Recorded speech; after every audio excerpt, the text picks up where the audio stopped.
औज़ुबिल्लाहिस्समीउल अलीम मिनश्शैतानिर्रजीम। बिस्मिल्लाहिर्रहमानिर्रहीम। अल्हम्दुलिल्लाहिल्लज़ी हदाना लिहाज़ा वमा कुन्ना लिनहतदिया लौला अन हदानल्लाह। लक़द जाअत रुसुलु रब्बिना बिल हक़ वस्सलातु वस्सलामु अला रसूलिस सक़लैन महबूब रब्बिल मशरिक़ैन वल मग़रिबैन जद्दिल हसन वल हुसैन मौलाना सय्यदना व नबिय्यिना बिल क़ासिम मुहम्मद व अला आलि बैतिहि अत्तय्यबीन अत्ताहिरीन अल-मअसूमीन अल-मज़लूमीन वलानतुद दाइमतुल बाक़ियतु अला अअदाइहिम अजमईन। अम्मा बाद फ़क़द क़ाल अल्लाहुल करीम फ़ी किताबिल मुबीन। बिस्मिल्लाहिर रहमानिर रहीम। क़द जाअकुम मिनल्लाहि नूरुन व किताबुम मुबीन।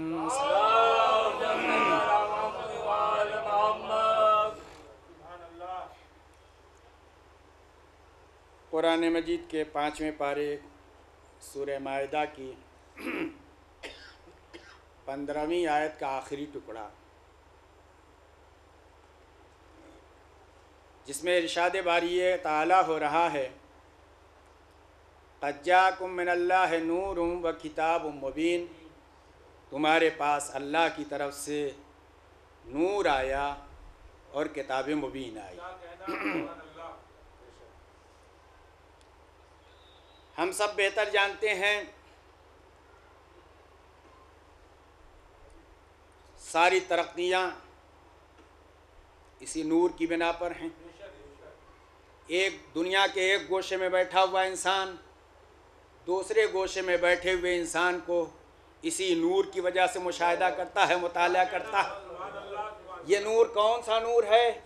ये नूर आरज़ी नूर है।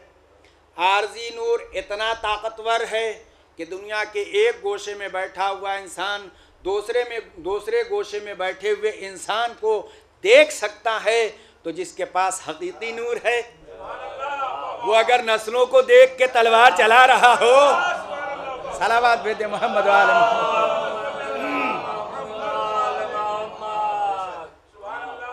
सारी तरक्कियां इसी नूर की बिना पे हैं। रंगों का ज़ुहूर इसी नूर की बिना पे है। अगर ये नूर न हो तो फ़र्क न समझ पाए, रंग में फ़र्क समझ पाए, न शक्ल में फ़र्क समझ में आए, न हैयत में फ़र्क समझ में आए, न सूरत में फ़र्क समझ में आए। सारे इम्तियाज़ात इसी नूर की बिना पे हैं। नूर ही की वजह से पूरी दुनिया मुनव्वर है। अगर ये नूर न हो तो घटाटोप अंधेरा हो, इंसान उस अंधेरे में भटक के अपने मकसद को खो दे। वो खुदा ऐलान कर रहा है, क़द जाअकुम मिनल्लाहि नूरुन व किताबुम मुबीन।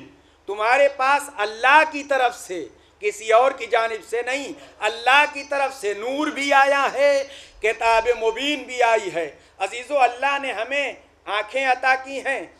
हमारे आज़ा व जवारे को अल्लाह ने जहाँ रखा है सब मुनासिब और मौजू हैं। जिसको जहाँ रख दिया है वो सब मौजू हैं। अगर हम इसको उसकी जगह से हटा के कहीं और रख दें तो हमारी सूरत बदल जाएगी। जहाँ आँख है, इस आँख को हटा के यहाँ पे कान रख दिया जाए या यहाँ पे नाक बना दी जाए तो इंसान की सूरत बिगड़ जाएगी। अल्लाह ने जिसको जहाँ रख दिया, अल्लाह ने जिसको जहाँ रख दिया वो वही के लिए मौजू है।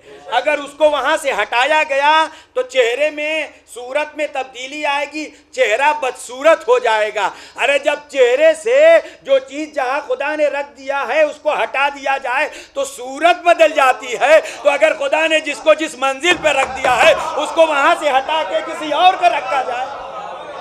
सलावत भेज दे मोहम्मद आले मोहम्मद।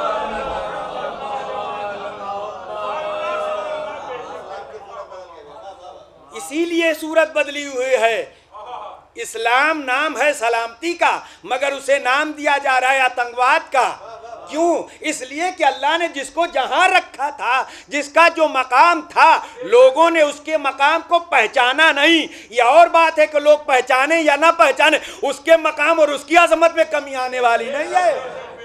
उसकी अजमत, सूरज चमक रहा है, रोशनी बिखेर रहा है, फयाजी कर रहा है, रोशनी बिखेर रहा है। अब कोई उससे मुंह मोड़ ले, कोई उससे मुंह मोड़ ले, मुझे रोशनी की जरूरत नहीं है, मुझे रोशनी की जरूरत नहीं, तो आप मुझे इंसाफ से बताइए सूरज का कोई नुकसान होगा? सूरज का कोई नुकसान होगा? नुकसान तो उसका होगा जो मुंह मोड़ लेगा। अली उस जात का नाम है जिसका नूर अल्लाह से मिला हुआ है, जो अल्लाह का नूर है। अब इस नूर से जो मुंह मोड़ेगा उसका चेहरा काला होगा। सलावत पे दे मोहम्मद वाले। दुनिया तारीख के आईने में चाहे उसे दिखाना चाहे, दुनिया तारीख के आईने में चाहे उसे दिखाना चाहे, मगर इतना काला होगा कि नजर नहीं आएगा, नजर नहीं आएगा। और मैदान महशर में ऐसे ही लोग अल्लाह की बारगाह में दुआ करते नजर आएंगे, परवरदिगारा लिमा हशरतनी आमा वक़द कुन्तु बसीरा। ए परवरदिगार, हम तो दुनिया में बीना थे, यहाँ तुमने हमको नाबीना क्यों उठाया? माबूद, हम तो दुनिया में बीना थे, तुमने हमको दुनिया यहाँ पर नाबीना क्यों कर दिया? तो जवाब मिलेगा, हमने अपनी निशानियाँ भेजी थी, तुमने उसे मुंह मोड़ लिया, तुमने उससे मुंह मोड़ लिया, उसे फरामोश कर दिया। आज हमने तुमको फरामोश कर दिया। सलावत भेजे मोहम्मद वाले मोहम्मद, एक और सलावत भेजे मोहम्मद वाले मोहम्मद।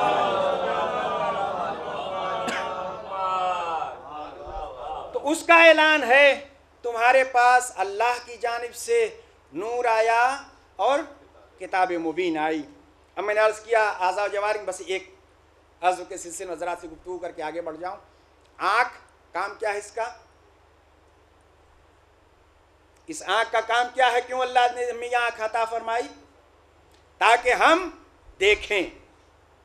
आँख देखने के लिए अता की गई है। अल्लाह ने हमें आँख देखने के लिए पैदा दिया है, अता किया, ताकि हम इस आँख के ज़रिए से देख सकें। लेकिन क्या तन्हा आँख देखने में, तन्हा आँख देखने के काबिल है? ये तन्हा खुद आँख किसी चीज़ को देख सकती है, या इससे देखने के लिए किसी चीज़ की तवज्जो फरमाएगा, इससे देखने के लिए किसी चीज़ की ज़रूरत है? तवज्जो साहिबान अरबाब फहम का मजमा, तवज्जो में मुझे मजमे की किल्लत से फ़र्क नहीं पड़ता है, मैं समझ में आता है कि हाँ, वही लोग मजलिस में शिरकत करते हैं जिनका दिल पाक होता है। सलावत भेजे मोहम्मद वाले मोहम्मद। और यहाँ रुक के एक बात अर्ज कर दूँ, यहाँ रुक के एक बात और कर दूँ कि मोहब्बत सिर्फ वाहवाही नहीं चाहती, मोहब्बत सिर्फ वाहवाही नहीं चाहती, मोहब्बत इताअत चाहती है। इताअत में सिर्फ तन्हा आपकी इताअत नहीं, आपकी भी इताअत, जो आपके मातहत हैं उनकी भी इताअत। मतलब अपने बच्चों से कहिए कि फर्श अज़ा पे आएँ, इसके अलावा कोई और जगह नहीं है जहाँ दीन की बातें मालूम हो सके, यही फर्श अज़ा है। ऐसी यूनिवर्सिटी है जिसमें हर तबके के लोग शरीक होते हैं, हर तबके। आपने देखा स्कूल, कॉलेज, यूनिवर्सिटी देखा है, हर जगह लोग बटे रहते हैं, छोटे बड़े क्लास के एतबार से, मर्द औरत के एतबार से, छोटे बड़े क्लास के एतबार से, अमीर गरीब के एतबार से, सब तकसीम रहते हैं। मगर ये ऐसी दरसगाह है जिसमें कोई इम्तियाज नहीं है, हर एक आता है। लिहाजा अपने बच्चों से, अपने बच्चों को ख़ास तौर से ताकीद कीजिए कि फ़र्श अज़ा पे आएँ। आते हैं मजलिस के लिए, ये एक दर्द दिल है जिसे दो लफ्ज़ों में बयान कर दूँ। आते तो हैं मजलिस में, मगर आते हैं बाहर खड़े हो गए, झुरमुट लगा के खड़े हो गए, गुफ्तगू हो रही है, ग़ीबतें हो रही हैं, इधर उधर की बातें हो रही हैं, बता रहे हैं कि हम क्या हैं, हम आए थे किस मकसद के लिए, कर क्या रहे हैं, काहे के लिए आए थे और कर क्या रहे थे। हम आए थे हुसूल सवाब के लिए, तवज्जो फरमाएगा, हम आए थे हुसूल सवाब के लिए और अज़ाब में मुब्तला हो रहे हैं इसलिए कि खड़े हो रहे हैं बाहर, तो एक दूसरे की ग़ीबत हो रही है, एक दूसरे के बारे में उल्टी सीधी बातें हो रही हैं, गुफ्तगू हो रही है। लिहाजा अपने बच्चों को ताकीद करना चाहिए है। शायद यही वजह है कि मौला हसन जो मुसलसल आके अपने नाना की गुफ्तगू को अपनी मादरे ग्रामी की खिदमत में अर्ज़ करते थे, वो ये बताना चाहते थे कि अगर आप भी अपने बच्चों से सवाल करने लगे अपने बच्चों से पूछने लगे कि तुम मजलिस में गए थे, क्या पढ़ा गया, क्या बताया गया, तो बच्चे मजबूर हो जाएंगे मजलिस में शरीक होने के लिए। सलावत भेजे मोहम्मद वाले मोहम्मद। तो अजीजों, ये आंख देखने के लिए अल्लाह ने अता की है, मगर तन्हा आंख नहीं देख सकती। इस आंख को देखने के लिए रोशनी चाहिए। अंधेरे में यह आंख नहीं देखेगी। अगर कोई चाहे कि अंधेरे में कुछ देख ले तो कुछ का कुछ देख सकता है, हो कुछ समझे कुछ। अंधेरे में अगर कोई देखना चाहे, कोशिश करना चाहे तो होगा कुछ। अरे वो तो नबी की आंख थी, तवज्जो फरमाइएगा, वो तो नबी की आंख थी जिन्होंने अंधेरे में भी देख लिया। पीछे आने वाला कौन है? तो सलावत भेजे मोहम्मद वाले मोहम्मद को। तो अल्लाह ने आंखें अता की है ताकि हम इससे देखें, मगर ये आंख तन्हा नहीं देख सकती जब तक इससे रोशनी मुताल्लिक ना हो, मुंसलिक ना हो।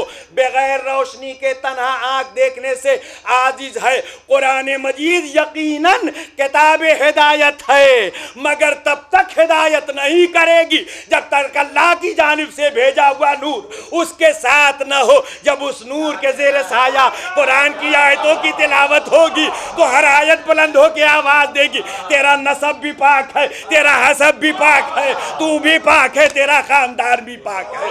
सलावत भेजे मोहम्मद वाले मोहम्मद पे।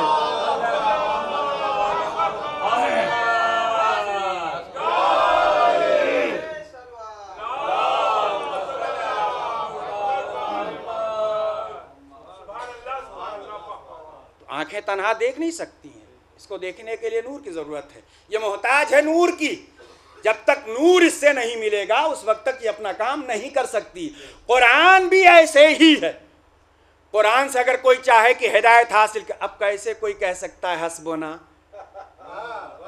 और अगर कह रहा है कि हस्बुना किताब अल्लाह, इसका मतलब यह है कि उसे नूर से बैर है, उसे नूर से बैर है। नूर से बैर करके सिवाय अंधेरे के और कुछ मिलने वाला नहीं है। लिहाजा जो उनका इत्तेबा करेगा वो खुद तो डूबेंगे ही, जो उनका इत्तेबा करेगा उन्हें भी ले डूबेंगे। सलावत भेजे मोहम्मद वाले मोहम्मद। एक और सलावत भेजे मोहम्मद वाले मोहम्मद।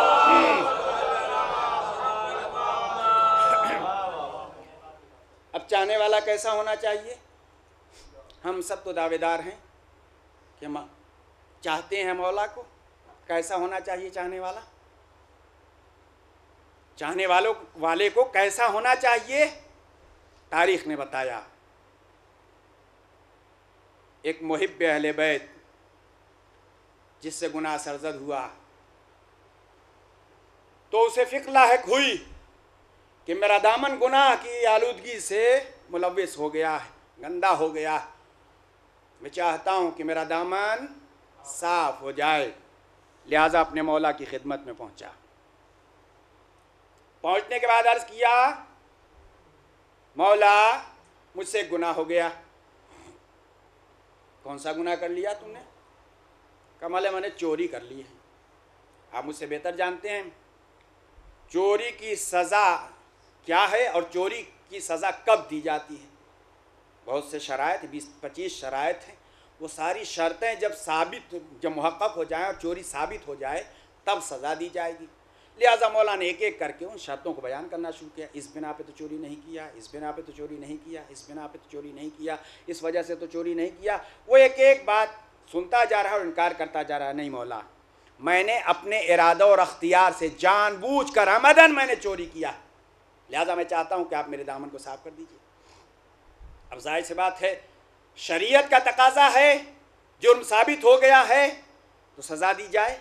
अदालत का तकाजा है मुहिब को तकलीफ ना हो। जब आएगा शरीयत इस बात का तकाजा करती है कि जुर्म साबित हो गया है लिहाजा सज़ा दी जाए। अदालत का तकाजा ये है कि मुहिब को तकलीफ ना हो। क्या किया हमारे और आपके मौला ने? बुलाया। बुलाने के बाद उसकी उंगलियों को काटा। चोरी की सज़ा क्या है? कुरान का फ़क़्तऊ ऐद अस्सारिक़ु वस्सारिक़तु फ़क़्तऊ ऐदियहुमा। चोरी करने वाला चाहे मर्द हो चाहे औरत हो, अगर चोरी साबित हो जाए तो उसके हाथ को काट दिया जाए। मगर मौला ने तो 4 उंगलियां ही सिर्फ काटी। क्यों? हुक्म तो है हाथ काटा जाए, मगर मौला ने सिर्फ 4 उंगलियां काटी। मुसलमानों के दरमियान आज तक ये मसला ज़ेर बहस है और मुसलमानों को समझ में नहीं आ रहा कि हाथ कहाँ से काटा जाए। कोई कह रहा है हाथ यहाँ से काटा, कंधे से काटा जाएगा, किसी का कहना है हाथ के उंगलियों से काटा जाएगा, किसी का कहना है हाथ कलाइयों से काटा जाएगा। सब ने अपनी अपनी दलीलें पेश की। उर्फ़ आम में जिसने कहा हाथ कंधे से काटा जाएगा, उससे पूछा तुम्हारी दलील क्या है? उर्फ़ आम में हाथ कंधे तक कहते हैं, लिहाजा कंधे से काटा जाए। दूसरा करो जो इस बात का कायल था कि हाथ क्योनियों से काटा जाए, उससे पूछा गया तुम्हारी दलील क्या? कुरान। देखिए कुरान है, एक ही कुरान है मगर मुख्तलिफ अकीदे इसी कुरान की वजह से। अगर इंसान नूर से दूर रहे, सलावत भेजे मोहम्मद वाले, क्योनियों से काटा जाए। तुम्हारी दलील क्या? हमारी दलील कुरान है। कुरान में अल्लाह ने वजू करने का जो हुक्म दिया है उसमें कहा हाथों को धुलो, तो कहाँ से धुलने का हुक्म दिया? क्योनियों से। इसका मतलब कि हाथ का इतलाक क्योनियों तक होता है, लिहाजा हाथ क्योनियों से काटा जाएगा। तीसरे ग्रोह से पूछा तुम्हारा नजरिया कि हाथ कलाई से काटा जाएगा, तुम्हारे पास दलील क्या है? क्या? कुरान। उनके पास भी दलील कुरान, जिन्होंने क्योनियों से काटने के लिए कहा था, उनके पास भी दलील कुरान, जिन्होंने कलाइयों से काटने के लिए कहा। तुम्हारे पास क्या दलील है? का कुरान ने तयम्मुम में, कुरान में अल्लाह ने तयम्मुम करने का हुक्म दिया है, उसमें कहा अपने हाथों को मसा करो। तयम्मुम में मसा कहाँ किया जाता? तवज्जो फरमाइएगा, तयम्मुम में मसा हाथ पे कहाँ से कहाँ तक किया जाता है? क्या? कलाइयों से किया जाता है। इसलिए हाथ कलाइयों से काटा जाएगा। लिहाजा मोतसिम का ज़माना था, उलमा को इकट्ठा करके उसने सबसे पूछा था, सब ने अपनी अपनी बात बयान किया, अपना अपना नज़रिया बयान किया और अपने अपने नज़रिए की दलील पेश किया। उसी में हमारे और आपके साथ इमाम भी।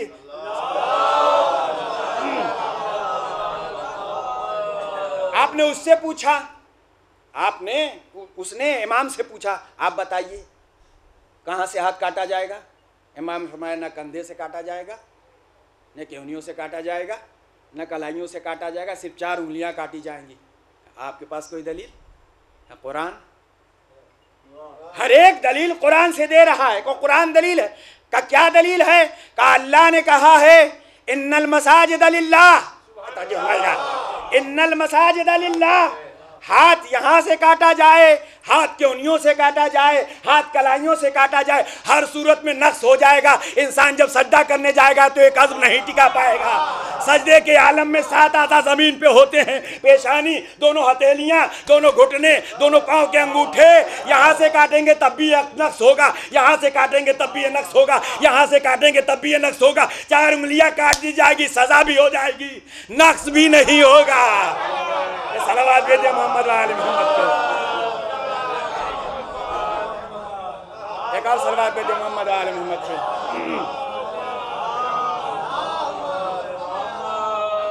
अब ये चाहने वाला है जो गुनाह कर चुका है, इमाम की खिदमत में आया है, मौला गुनाह हो गया है, चाहता हूँ दामन को साफ कर दीजिए।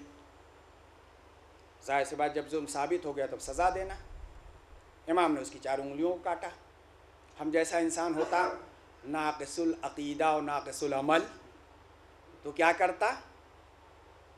ये देखिए मैं तो इनके पास आया था कि कुछ हम पे रहम करें और इन्हें तो उंगलियां ही साफ कर दी। बहरहाल इमाम ने उंगलियां काटी, मगर ये सही मानों में मुहिब था। इसने कटी हुई उंगलियों को दूसरे हाथ में लिया, एक हाथ से खून बह रहा है, दूसरे हाथ में कटी हुई उंगलियां हैं। ये लेके बाजार में पहुंचा, एक बुलंदी पे पहुंचा। पहुंचने के बाद मौलाए कायनात की मनकबत बयान कर रहा है। ये चाहने वाला है, मौलाए कायनात की मनकबत बयान कर रहा है, फ़ज़ाइल बयान कर रहा है। उधर से एक दुश्मन का गुजर हुआ जिसके दिल में हसद का शोला भड़क रहा था। वो करीब पहुंचा और करीब पहुंचने के बाद ताना दिया, तुम तो अली से मोहब्बत करते हो, मोहब्बत का दावा करते हो, मगर तुम्हारे मौला को तो तुम पर रहम आया नहीं, उन्होंने तो तुम्हारी उंगलियां काट ली। सुनिएगा जवाब क्या दिया था उसने। चाहने वाला है, क्या कह रहा है? जिसका मैं मुस्तहक था, तवज्जो फरमाएगा, जिसका मैं मुस्तहक था अली ने मेरे साथ वो किया जिसके अली मुस्तहक है वो मैं कर रहा हूं। सलवात भेजे मोहम्मद आले मोहम्मद पे। जिसका मैं मुस्तहक था मेरे मौला ने मेरे साथ वो किया, जिसके मौला मुस्तहक हैं मैं वो कर रहा हूं। अब जरा उधर से सिला दिखिए कैसा मिल रहा है। राहे मोहब्बत में साबित कदम रहने का सिला मौला की बारगाह से किस तरह मिल रहा है। जब मौला को ये इत्तला हुई कि मेरे चाहने वाले ने दुश्मन को ये जवाब दिया, जब उसने ताना दिया है, तो अपने फर्जंद को बुलाया और बुलाने के बाद क्या कहा, जाओ बेटा जाके कहो चचा। अरे नहीं तवज्जो सुनाया आपने, नहीं तवज्जो किया आपने। अली जैसी जात किसी को अपना भाई बना ले, अरे जो नबी का भाई है वो अगर चाहने वाले को अपना भाई बना ले तो उसकी क्या मंजिलत होगी। सलावत भेजे मोहम्मद वाले मोहम्मद पे। बेटा जाओ जाके कह दो चचा बाबा ने बुलाया है। अब चाहने वाला इसी तरीके से कटी उंगलियां लेके इमाम की खिदमत में पहुंचा। इमाम ने करीब बुलाया, करीब बुलाने के बाद अब अपने अख्तियार का इस्तेमाल किया। करीब बुलाया, करीब बुलाने के बाद कहा लाओ ज़रा वो चार कटी हुई उंगलियां। वो अदालत का तकाजा था, अब आओ मोहब्बत के तकाजे को पूरा किए दे, आओ मोहब्बत के तकाजे को पूरा किए दे रहा हूँ। करीब बुलाया, बुलाने के बाद उंगलियों को लिया, जहाँ से काटा था वहीं मुत्तसिल किया, रिदा को ढाला, लबों में जुम्बिश हुई, कटे हुई उंगलियां जुड़ गईं। आपने बड़े से बड़े सर्जन को देखा होगा, माहिर से माहिर सर्जन को देखा होगा, ऑपरेशन करने में बहुत माहिर हो, लेकिन चाहे जितना माहिर हो ऑपरेशन करेगा तो उसका असर जरूर होगा, उसका असर जरूर नुमाया होगा। मगर अल्लाह रे अख्तियार इमामत, अल्लाह रे अख्तियार इमामत उंगलियों को काटने के बाद जो जोड़ा है तो अब कोई फर्क नहीं कर सकता है कि उंगलियां कभी कटी थी। अरे जरा लोगों जरा तवज्जो तो करो कि जहां चाहा कि असर नुमाया न हो तो दिखाई नहीं दिया, और जहां चाहा कि असर बाकी रहे पूरी हुकूमत मिट गई। सलावत भेजिए मोहम्मद वाले मोहम्मद को। सलावत भेजिए मोहम्मद वाले मोहम्मद को।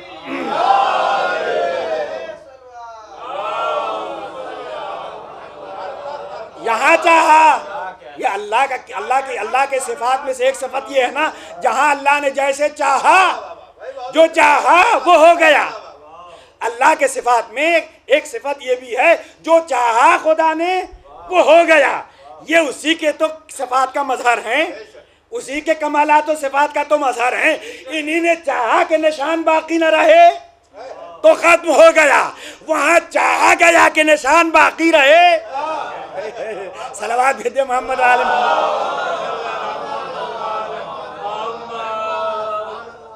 दुश्मनी ने करवट ली, उबल उबल के निकल रहा था, हसद के शोले भड़क रहे थे, चाह रहे थे कि वो निशान मिटा दें, जिस निशान से आमदे अली की खबर मिलती है, या जिस निशान से जो निशान आमदे नूर की इत्तला दे रहा है, उस निशान को मिटा दें।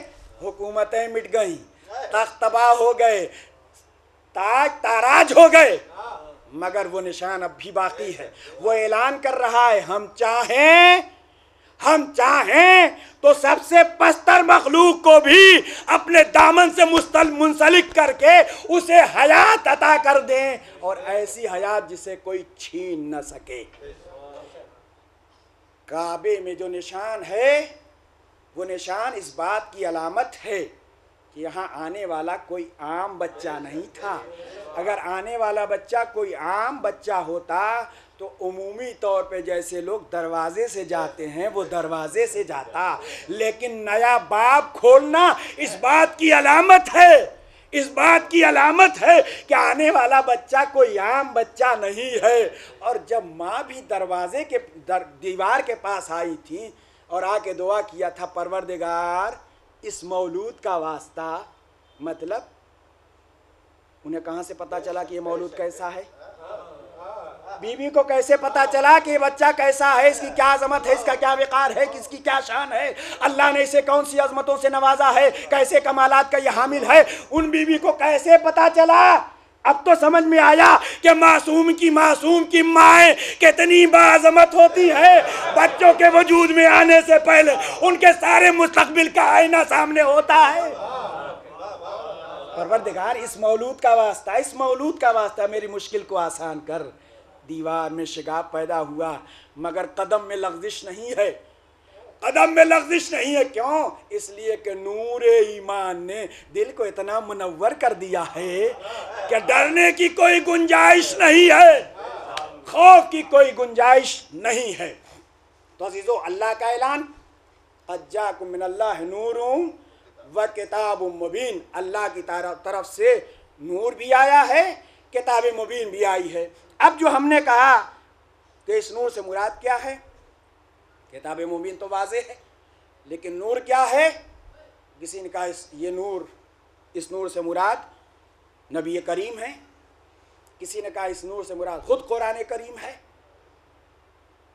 यानी अल्लाह ने दो अलग अलग चीज़ें बयान की हैं। हाँ, कहीं कहीं ऐसा है कि उसको एक को दूसरे पर अत्फ किया जाता है, यानी जो ये है वही वो भी है, लेकिन यहाँ पर अल्लाह ने दो अलग अलग चीज़ बयान की, एक नूर, एक किताब मुबीन। तो इसका मतलब कि ये नूर तो अलग है, ये नूर तो अलग है। अब कैसे समझ में आए कि नूर है कौन, कैसा नूर है और किसका नूर है? जिस नूर को अल्लाह ने भेजा है किताब को पढ़ने के लिए, किताब को पढ़ने के लिए इस नूर को अल्लाह ने भेजा है। कैसे समझ में आया कि नूर किसका है?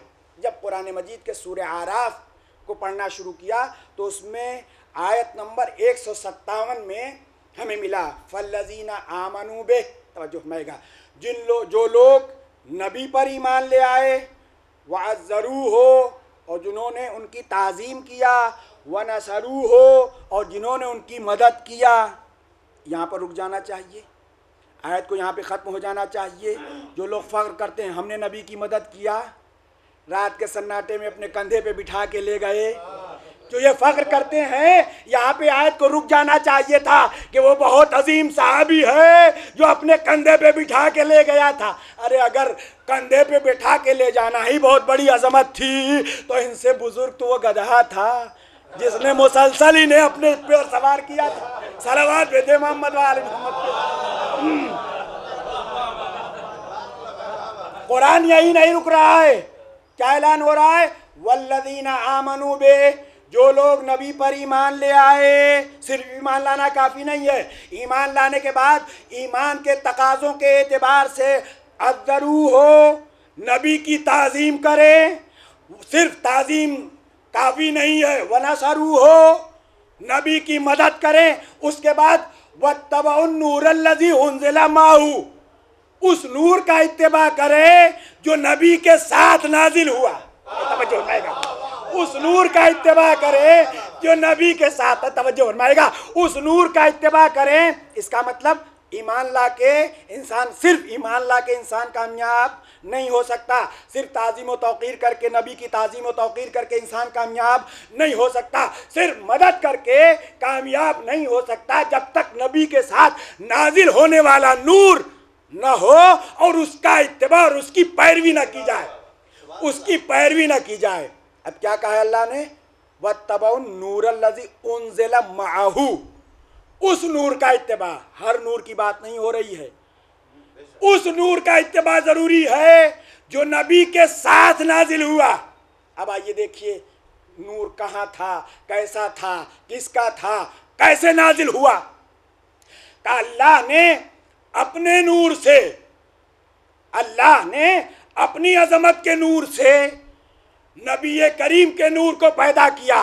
तो नबी करीम ने फरमाया अव्वलु मा खलक़ल्लाहु नूरी, अल्लाह ने सबसे पहले मेरे नूर को खल्क़ किया। तवज्जो फरमाएगा, उसके बाद आगे फरमाया सुम्मा फदक़ा मिन नूरी नूर अली, फिर अल्लाह ने मेरे नूर से अली के नूर को पैदा किया। तवज्जो फरमाएगा, मेरे नूर से अली के नूर को पैदा किया।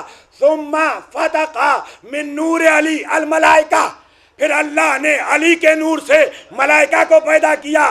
सुम्मा फतका मिन नूर फातिमा अस्समावात वल अर्दीन, फातिमा के नूर से जमीन और आसमान को अल्लाह ने पैदा किया। सुम्मा फतका मिन नूरिल हसन अश-शम्स वल कमर, हसन के नूर से अल्लाह ने चाँद और सूरज को पैदा किया। सुम्मा फतका मिन नूरिल हुसैन अल जन्ना, हुसैन के नूर से अल्लाह ने जन्नत को पैदा किया। सलावत भेजे मोहम्मद वाले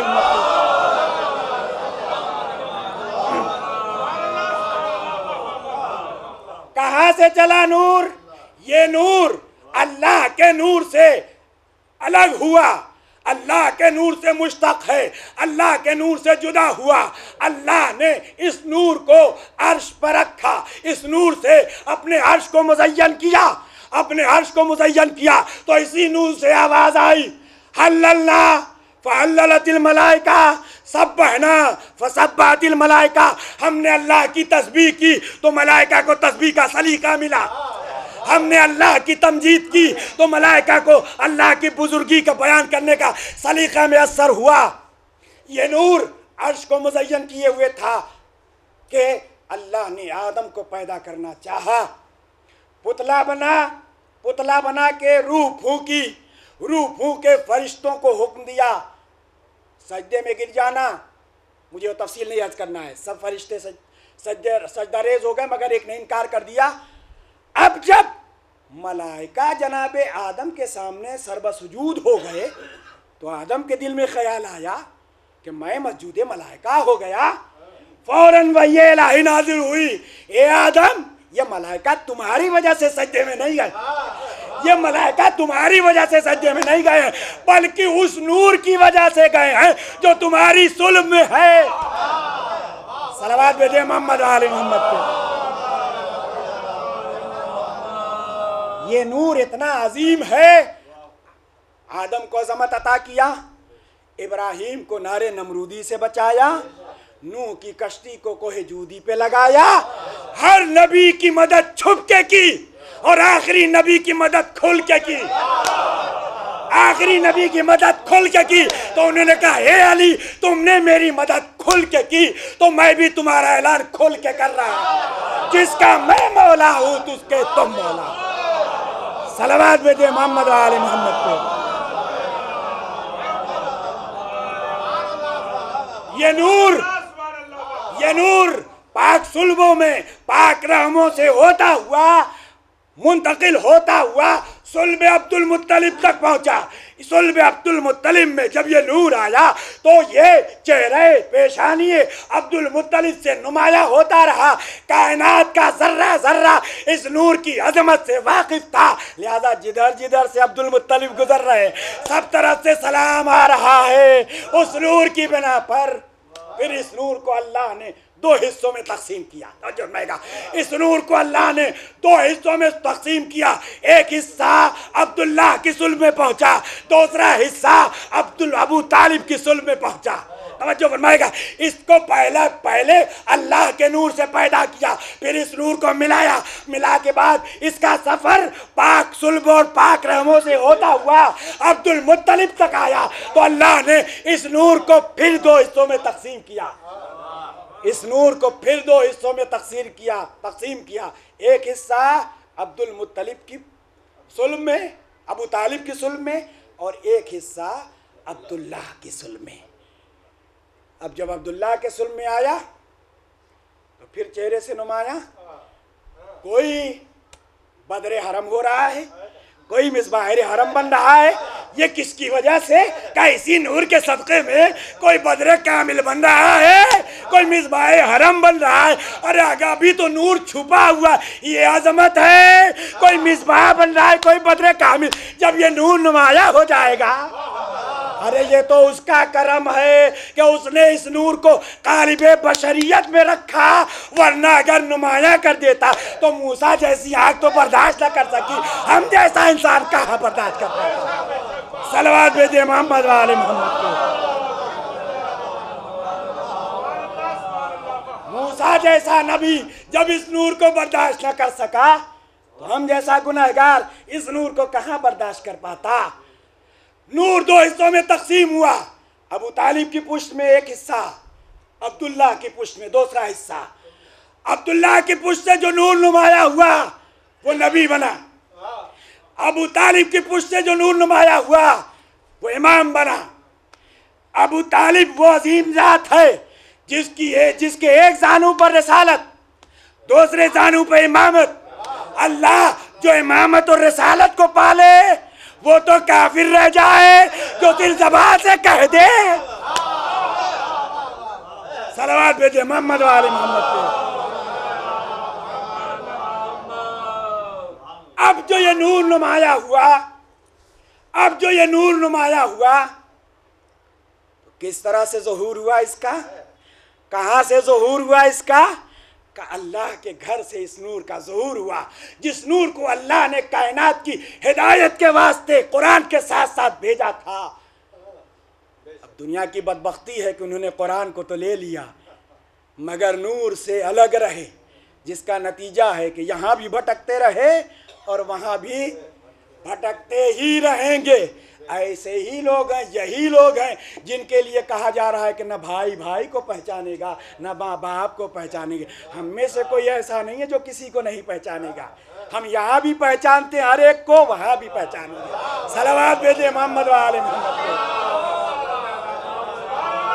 ये मैं अकीदत की बिना पे नहीं कह रहा हूँ, हकीकत की बिना पे नहीं कह रहा हूँ कि यहाँ भी पहचानेंगे और वहाँ भी पहचानेंगे। कुरान ने खुद ही कहा है सब के सब अलग हो जाएंगे सिवाय मुत्तकीन के। मुत्तकी कौन होगा? जो इमामुल मुत्तकीन का चाहने वाला होगा, तो वो यहाँ भी पहचाने जाएंगे वहाँ भी पहचाने जाएंगे। इसीलिए सब अपने बाप के नाम से बुलाए जाएंगे मगर हम। इसीलिए छठे इमाम ने कहा अगर तुम अपने दिल में हमारी मोहब्बत की खुनकी का एहसास करना तो अपनी माओ को दुआ देना, अपनी माओ को दुआ देना। अजीजो ये नूर दो हिस्सों में तकसीम हुआ, सुल्ब अब्दुल्ला और सुल्ब अबू तालिब। अब्दुल्ला की सुल्ब से निकलने वाला नूर रसूल बना, अबू तालिब के सुल्ब से निकलने वाला नूर इमाम बना। अब कुरान ने दोनों की कसम खाई, वश्शम्स वज़ुहाहा, वश्शम्स वज़ुहाहा वल क़मरि इज़ा तलाहा। कसम है उस सूरज की जब वो चमका, कसम है उस सूरज की जब वो चमका। कहाँ चमका? रेगज़ार अरब में चमका। इस तरह से चमका कि बातिल सूरतें मस्ख हो गई, बातिल सूरतें मस्ख हो गई। जिसके दिल में जगह किया वो बूज़र बन गया, वो बूज़र बन गया। ऐसे ये नूर निकला, चमका। वश्शम्स वज़ुहाहा, कसम है उस सूरज की जब वो चमका, जब वो रोशन हुआ। वल क़मरि इज़ा तलाहा, कसम है उस चाँद की जो उसके पीछे पीछे चला। कसम है उस चाँद की जो उसके पीछे पीछे चला। कौन पीछे चलने वाला है? अरे बस जल्दी लिखने बात में खर्च कर दूँ। कौन कौन उसके पीछे पीछे चल रहा है? आप बेहतर जानते हैं ना कि नबी करीम ने जब दीन की तबलीग शुरू की थी तो अरब के बच्चे पूरी प्लानिंग के एतबार से, यूँ नहीं, पूरी प्लानिंग, कभी मैंने अर्ज़ किया था इसको, पूरी प्लानिंग के एतबार से 3-4 इल्ज़ाम लगा के पत्थर मार रहे। जाहिर बात सरपरस्त अबू तालिब है तो शिकायत वही करेंगे। उन्होंने उन बच्चों के सरपरस्तों को बुलाया और बुलाने के बाद उनसे शिकायत किया तो क्या कहा उन्होंने? बच्चे हैं, बच्चे हैं, छोड़िए इनकी बात को, क्या लेना। ठीक है। दूसरे रोज अब जब नबी करीम निकले तो पीछे पीछे वही कमर चल रहा है, चाँद के पीछे वही कमर चल रहा है, पीछे पीछे जा रहा है। अब जो दुश्मन के बच्चों ने पत्थर मारना शुरू किया तो ये बच्चा आगे बढ़ा, जिसे दुनिया बच्चा समझती है मगर बड़ों का बड़ा है। सलावत भेजे मोहम्मद वाले मोहम्मद को। ये बच्चा आगे बढ़ा, किसी के हाथ तोड़े, किसी के पांव तोड़े, किसी की जबान निकाली, किसी की आंख निकाली। अब जब टूटे फूटे बच्चे अपने वालिदैन के पास पहुंचे तो हालत ज़ार देख के अरब पलट के आए जनाब अबू तालिब के पास, तो वही जवाब उन्होंने दिया, अरे ये बच्चों का मामला है। सलावत भेजे मोहम्मद वाले मोहम्मद को। बस अजीजों, मगर जरा मुलाहिदा तो फरमाइए, अल्लाह ने जिसे शम्स कहा उसे चांद के 2 टुकड़े कराए। ये तवज्जो किया आपने? जिसे शम्स कहा उसे चांद के 2 टुकड़े कराए, जिसे कमर कहा उससे सूरज पलटवाया। परवरदिगार आखिर ये मसला उलट क्यों गया? जिसे सूरज कहा था उससे सूरज पलटवाता, जिससे चांद कहा था उससे चांद के 2 टुकड़े कराता। ऐसा क्यों किया? जिसे सूरज कहा उससे चांद के 2 टुकड़े कराए, जिसे चांद कहा उससे सूरज पलटवाया। का मैं बताना चाहता हूँ दोनों एक हैं, दोनों का अख्तियार एक है, दोनों मनसब एक है, नाम में सिर्फ फर्क है। सलवात बेदे मोहम्मद वाले मोहम्मद को। ये नूर है जो अल्लाह की तरफ से हमारी हिदायत के वास्ते आया। जब तक ये नूर आया नहीं था, जब तक ये नूर आया नहीं था, जब तक ये नूर जाहिर नहीं हुआ था, उस वक्त तक नबी खुदा ने दीन इस्लाम की तबलीग की शुरुआत नहीं की। इस नूर के आने के बाद दीन इस्लाम की तबलीग की इब्तिदा हुई, और जब तक इस नूर की विलायत का ऐलान नहीं किया, दीन का इख्तिताम नहीं हुआ, दीन की तकमील का ऐलान नहीं हुआ। इसके आने पर दीन की इब्तिदा हुई, इसके ऐलान विलायत पर दीन की इंतहा हुई। अब कोई मुसलमान उस वक्त तक काबिल एहतराम हो ही नहीं सकता जब तक इस नूर का इत्तिबा न करे। जब तक इस नूर का इत्तिबा न करे उस वक्त तक हम किसी को काबिल कद्र समझते ही नहीं। उसी को काबिल कद्र समझते हैं जो इस नूर का इत्तिबा कर ले। हाँ अजीज़ो, सूरज तो पलटाया था। एक बात आ गई तो अर्ज़ कर दो, जल्दी बात खत्म कर दूं। अभी शायद अज़मी भाई पढ़ रहे थे, किसने पढ़ा याद नहीं, नुसैरी खुदा खुदा कह देंगे, वो खुदा कह देंगे, वो अली कह देंगे। नहीं क्यों कहा उन्होंने खुदा? अली को खुदा क्यों कहा नुसैरियों ने? तो क्या खुदा कहने में उनकी कोई गलती नहीं है? वो हक बरहक हैं या उनका नज़रिया बातिल है, उनका अकीदा बातिल है? हमारे एतबार से तो उनका नज़रिया बातिल है, उनका अकीदा बातिल है। तो फिर वजह क्या हुई? क्यों अली को खुदा कह बैठे? का वो मजबूर थे। जो फरमाएगा बस खत्म किया बात को। वो मजबूर थे जिसकी बिना पर उन्होंने अली को खुदा कहा। कुरान जब हमने पढ़ना शुरू किया तो बहुत से खुदाई का दावा किया है। उन्हीं में से एक नमरूद भी है जिसने खुदाई का दावा किया था जनाब इब्राहिम के सामने। तो जनाब इब्राहिम ने क्या इस्तेदलाल किया था? सबसे पहला इस्तेदलाल ये था, मेरा खुदा वो है जो मुर्दे को जिंदा करता है, जिंदों को मौत देता है ना? पहला इस्तेदलाल यही था ना जनाब इब्राहिम खलील का नमरूद के सामने। मेरा खुदा इतना बाख्तियार है जो जिंदों को मौत देता है, मुर्दों को हयात अता करता है। अगर तू खुदा है तो ये करके दिखा दे। उसने अपने ज़ोमे नाकिस में जो मुजरिम था उसे छोड़ दिया, जो बेजुर्म था उसे कत्ल करा दिया। कहा देखो मैंने भी मुर्दे को ज़िंदगी दी और जिंदा को मौत के घाट उतार दिया। कहा ठीक। दूसरा इस्तेदलाल क्या? मेरा खुदा वो है जो सूरज को मशरिक से निकालता है। मेरा खुदा वो है जो सूरज को मशरिक से निकालता है। अगर तू खुदा है तो सूरज को मगरिब से निकाल के दिखा। अब जो फरमाएगा मेरा खुदा वो है जो सूरज को मशरिक से निकालता है, अगर तू खुदा है तो सूरज को मगरिब से निकाल। कुरान क्या कहता है? फबुहितल लज़ी कफर। यह अख्तियार से तो बाहर था, किसी तरह का हीला हवाला भी इसमें नहीं चल सकता। वो मबहूत हो गया, कोई जवाब नहीं दे सका। शायद यही वजह हो कि नसैरियों ने अली को खुदा कर दिया। क्यों? उन्होंने देखा कि हमने इन्हें खुदा कहा, उन्होंने कत्ल किया, फिर जिंदा किया, फिर कत्ल किया, फिर जिंदा किया, फिर कत्ल किया, फिर जिंदा किया। ये और बात है कि हम कत्ल होते गए और हमारा अकीदा मुस्तहकम होता गया। 70 मरतबा कत्ल करे, जिंदा करे, फिर भी हम कहेंगे खुदा आप हैं। तो इन्होंने जिंदगी भी दी और हयात भी दी। या इससे बढ़ के एक जवान को संदूक में ला के रखा गया, नमाज पढ़ा दिया तो मर गया है, नमाज में पढ़ा दिया तो मर गया। और जो बुढ़िया गिड़गिड़ा के हयात की भीख मांगने लगी, ठोकर मार के अता भी कर दिया। तो ये बता दिया कि हम मौत भी दे सकते हैं और हयात भी दे सकते हैं। और दूसरा इस्तेदलाल था, अगर तू खुदा है तो सूरज को मगरिब से पलटा दे, निकाल दे। मौलाए कायनात ने सूरज को मगरिब से भी पलटाया, मगर जरा सी गलती, बस खत्म किया अपनी बात को, जरा सी गलती हो गई। किससे? नुसैरियों से। जरा सी खता हो गई। क्या? जब मेरे मौला ने सूरज को मशरिक से पलटाया था, पलटाते ही सर को सजदे में रखा। सर को सजदे में रख के मेरे मौला ने बता दिया, मैं अली बंदा हूं, खुदा नहीं हूं। अल्लाह दुनिया चाहती है कि उसे खुदा कहा जाए, मगर जिसे दुनिया खुदा कह रही है वो इतना बेनियाज है, वो इतना बेनियाज है कि कह रहा है मैं बंदा हूं, मैं खुदा नहीं हूं। अरे जब बंदा इतना बाख्तियार है तो खुदा कितना बाख्तियार होगा। सलावत भेजे मोहम्मद वाले। ये नूर है, ये नूर है जो अल्लाह की जानिब से हमारी हिदायत के वास्ते इस दुनिया में आया है। जब तक ये नूर कुरान के साथ नहीं रहेगा उस वक्त तक कुरान से कोई फ़ायदा हम नहीं उठा सकते।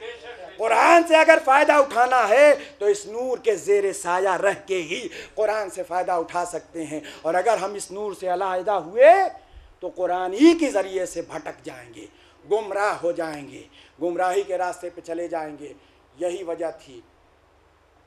यही वजह थी कि मजलूम करबला ने आवाज़ दिया था कि तुम मेरे सरो तन में जुदाई कर सकते हो मगर कुरान व अहले बैत में जुदाई नहीं कर सकते। नोक नेज़ा की बुलंदी से कुरान मजीद की तिलावत करके ये बताया था। मेरे नाना ने जो फरमाया था बिल्कुल हक। हमारे सरो तन में जुदाई मुमकिन है मगर हम में और कुरान में जुदाई मुमकिन नहीं। अल्लाह ने इस नूर को तो हमारी हिदायत के वास्ते भेजा था मगर दुनिया इस नूर की दुश्मन हो गई। दुनिया ने इस नूर से दुश्मनी किया और हर मुमकिन इस नूर को बुझाने की कोशिश की। किसी तरह इस नूर को बुझा दिया जाए। लोग इस नूर को अपनी फूंक से बुझाना चाह रहे थे मगर अल्लाह का इरादा था कि वो इस नूर को इत्माम की मंजिल तक ले जाए, चाहे किसी को नागवार ही क्यों न गुजरे। लिहाजा ये नूर आगे बढ़ता रहा और दीन की मदद करता रहा, दीन की नुसरत करता रहा। मगर एक दिन आया जब रमज़ान का महीना, दस्तूर ये है एक रोज़ अपने बच्चों के यहाँ इफ्तार फरमा रहे हैं। शब ज़रबत है ना, किसके सर पे ज़रबत लगी है? जिसकी ज़रबत ने इस्लाम को बचाया उसके सर पे ज़रबत लगी है। क्या किसी ने कब किसी को किसी वक्त कभी किसी तरह के सताया, किसी से कुछ छीना, किसी पे जुल्म किया? हर एक की तो मदद किया। फिर क्या वजह है? क्या वजह है? क्या दुश्मनी की वजह क्या थी? क्यों आखिर शहीद किया? ऐसे नासिर, ऐसे मुहिब की, ऐसे नासिर को क्यों शहीद किया कि जिसने पूरी जिंदगी इस्लाम के लिए वक्फ कर दिया था? अपनी जिंदगी का, अपने वजूद का ख्याल नहीं था, हमेशा नबी के वजूद पे निगाह रही। दीन बचा रहे, नबी बचा रहे।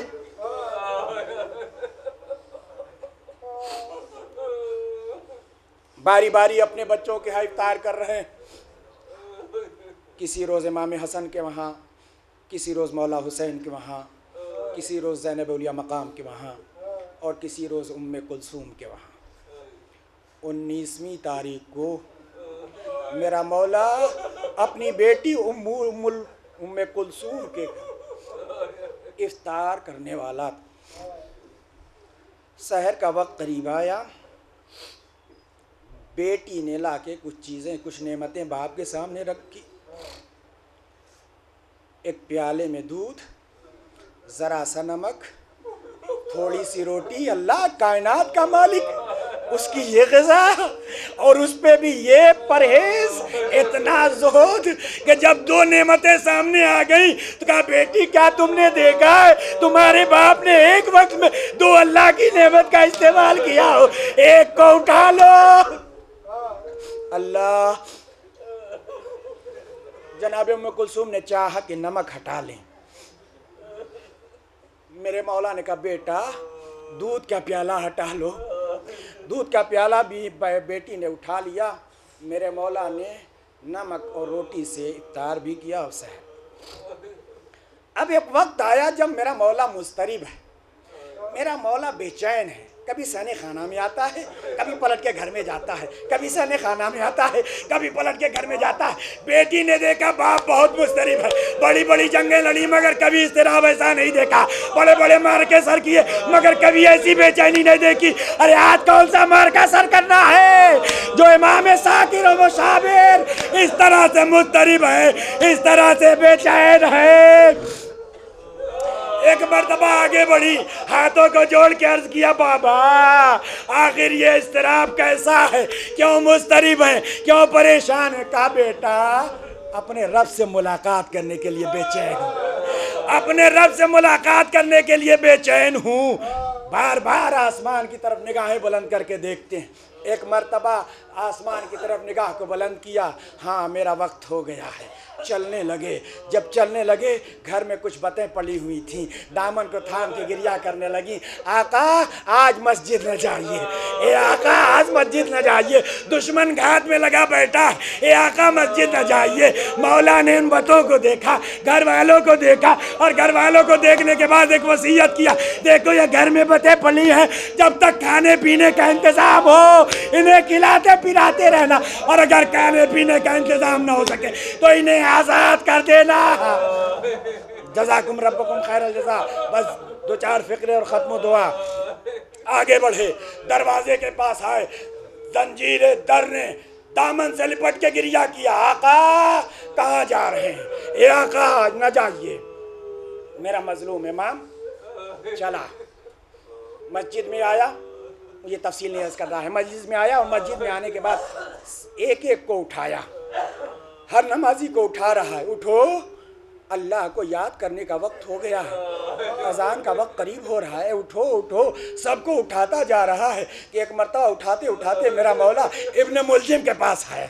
मेरा मौला जब इब्ने मुलजिम के पास आया, उसे कहा उठो नमाज का वक्त करीब है, वो उठा नहीं तो मेरे मौला ने कहा मुझे पता है तू किस इरादे से सोया, मैं जानता हूँ तेरा इरादा क्या है। ये कह के मेरा मौला गुलदस्ते अज़ान पे पहुंचा, अजान दी, नमाज शुरू हो गई, मोमिनीन ने सफ़े लगा ली, नमाज शुरू हो गई। ये मलून और कुछ खवारिज के साथ मिलके, दुश्मन के साथ मिलके जहर में तलवार को बुझाया था, वो लेके सतून के पीछे खड़ा हो गया। आप बेहतर जानते हैं कि जंगे खंदक में एक बार मेरे मौला के सर पे हो चुका था, एक ज़र्ब मेरे मौला के सर पे लग चुकी थी। जब इब्ने मुलजिम ने अपनी तलवार चलाई, इधर मौला का सर सज्जे से उठ रहा, उधर इब्ने मुलजिम की तलवार चली, मेरे मौला के सर पे वही ज़रबत लगी जहां खंदक में लगी थी। मौला का सर शिकाफ्ता हुआ, सर से खून जारी हुआ। मेरे मौला ने ज़मीन मस्जिद से खाक को उठाया, खाक को उठाने के बाद जख्म पे छिड़कते जा रहे हैं, जबान पे फिक्रा फुस्तु बिरब्बिल काबा, रब्बे काबा की कसम अली कामयाब हो गया। जंग की सारी जंगों में फतह का सेहरा आपके साथ था, मगर कभी आपने अपनी कामयाबी का ऐलान नहीं किया। जब सर पे ज़रबत लगी, अली ने आवाज़ दिया फुज़्तु बिरब्बिल काबा, रब्बे काबा की कसम आज मैं कामयाब हो गया, आज मैं कामयाब हो गया। इधर जिब्राइल ने आवाज़ दिया वल्लाह इन हदमत अरकानुल हुदा, अल्लाह की कसम अरकान हिदायत मुनहदिम हो गए। ये आवाज़ नबी के इस भाई के घर तक पहुंची। इनके दो जवान अपने भाई अपने बाप के करीब पहुंचे। करीब पहुंचने के बाद क्या देखा, बाबा के सर पे ज़रबत लगी है, बाबा तड़प रहा है, खा के मस्जिद उठा उठा के अपने जख्मों पे छिड़कता जा रहा है और ज़बान पे फ़िक्र फुज़्तु बिरब्बिल काबा, रब्बे काबा की कसम मैं कामयाब हो गया। एक मर्तबा मौला हसन ने हाथों को जोड़ा, बाबा आपके साथ किसने ये जाती किया है, किसने आप पे ज़रब लगाई है, किसने आपको जख्म दिया है? का बेटा पहले नमाजियों की नमाज पूरी करा। मौला हसन ने नमाजियों की नमाज पूरी कराई। इतने में क्या देखा गया कि जालिम जिसने मौला के सर पे ज़रबत लगाई थी उसे गिरफ्तार करके लाया गया। उसके बाजुओं को इतनी ज़ोर से बांधा गया था कि उसकी ज़बानें बाहर निकली हुई थी, उसकी ज़बान बाहर निकली हुई थी। इस आलम में जब मेरे मौला के सामने उसको पेश किया गया तो एक मरतबा मेरे मौला ने अपने जालिम की हालत को देखा और देखने के बाद क्या, तुम देख नहीं रहे हो, अरे जालिम की ज़बान निकली हुई, इसकी मुश्कें खोल दो। मैं हाथों को जोड़ के अर्ज करूँगा, ए आका यही कूफा है, आपकी शहादत के बाद इसी कूफा में ज़ैनब व कुलसूम के बाजू होंगे, उन बाजुओं में रस्सियाँ होगी, मुनादी की निदा होगी, जज़ाकुम रब्बुकुम खैरल जज़ा। अल्लाह आपको किसी गम में न रुलाए सिवाय गम सैयदुश शुहदा के।